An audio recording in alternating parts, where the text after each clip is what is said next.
भूत प्रेतों को लेकर संशय कोई नया नहीं है। हमेशा से ही भूतों के अस्तित्व को लेकर चर्चाएं होती रही है, लेकिन सार्थक जवाब अभी तक प्राप्त नहीं हुआ है। जिन्होंने कभी अपने जीवन में ऐसी परिस्थिति का सामना किया हो या कभी ऐसा अनुभव किया हो, उसके लिए भूत है। लेकिन जो कभी इस प्रकार की परिस्थिति से रूबरू न हुआ हो, उसके लिए इसका जवाब ना ही होगा। हालांकि विश्व में ऐसे भी कुछ स्थान हैं जो अपनी विचित्र भूतिया कहानियों के लिए जाने जाते हैं। उन्हीं में से एक है नायाग्रा फॉल्स। नायाग्रा जलप्रपात संयुक्त राज्य अमेरिका और कनाडा की सीमा पर स्थित एक जलप्रपात है। यह प्रपात नायाग्रा नदी पर स्थित है। पानी के बहाव को खेतों की तरफ मोड़ने के लिए वर्ष 1900 में 16 फीट ऊंचे और 125 फीट लंबे इस गुफा को बनाया गया था। ये गुफा कनाडा और नायाग्रा फॉल्स के टोरंटो एवं न्यूयॉर्क को जोड़ने वाली रेलवे लाइन के नीचे बना है। यहाँ पर इस गुफा में या इसके आसपास आग जलाना वर्जित है। माना जाता है इसकी वजह है यहाँ आग से हुए 2 ऐसे हादसे जिसके खौफ से आज भी यहाँ के लोगों की रूह कांप उठती है। इस गुफा को आज भी यहाँ के लोग भूतिया मानते हैं। ये आग कैसे लगी, किसने लगाई, ये रहस्य ही बना रहा। परंतु इस भयानक आग की चपेट में फार्म हाउस में रह रही एक लड़की आ गई।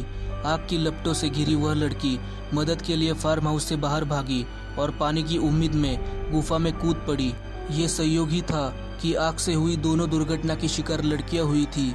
यह घटी पहली घटना के बारे में कहा जाता है कि गुफा के दक्षिण द्वार के पास स्थित एक फार्म हाउस में एक बार आग लगी थी, पर बदकिस्मती से उस समय गुफा में पानी नहीं था और वो सूखा हुआ था।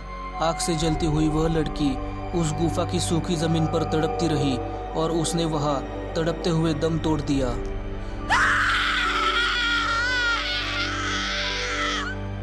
उसकी चीख पुकार सुनकर वहां आसपास रहने वाले कई लोग इकट्ठे तो हुए, परंतु मदद के लिए कोई आगे नहीं आया।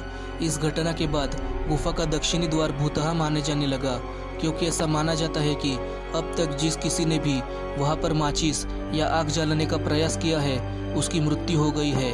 और इस तरह ये गुफा भूतिया गुफा के नाम से प्रसिद्ध हो गई। सिर्फ यही नहीं, इसके अतिरिक्त एक और दर्दनाक घटना से इस गुफा का इतिहास जुड़ा हुआ है। संयोग से इस दूसरी घटना की शिकार भी एक लड़की ही थी। गुफा के आसपास रहने वाले लोगों का कहना है कि एक दिन एक लड़की के साथ कुछ वहशी दरिंदों ने गुफा में बलात्कार किया था। बलात्कार करने के बाद दरिंदों ने अपना गुनाह छिपाने के लिए उस लड़की पर तेल डालकर उसे आग लगा दी, जिससे उनके खिलाफ कोई सबूत या गवाह न बचे।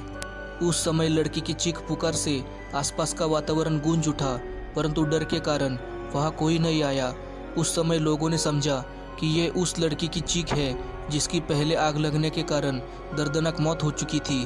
जब अगली सुबह लोग वहां पहुंचे तो सभी ने एक जली हुई लड़की को गुफा में पाया था, और इस घटना के बाद गुफा का यह हिस्सा भी डरावनी जगहों में शामिल हो गया और लोग यहाँ आज भी जाने से कतराते हैं। इस गुफा के आसपास रहने वाले लोग कहते हैं कि आज भी अगर कोई रात को वहां से गुजरता है तो उसे गुफा के अंदर से रोने और सिसकने के साथ शरीर के जलने की बदबू आती है। लोगों का मानना है कि इस गुफा में दोनों लड़कियों की आत्माएं निवास करती है और रोशनी या आग को देखते ही परेशान हो जाती है, इसलिए यह आग जलाने या रोशनी करने को वर्जित कर दिया गया है।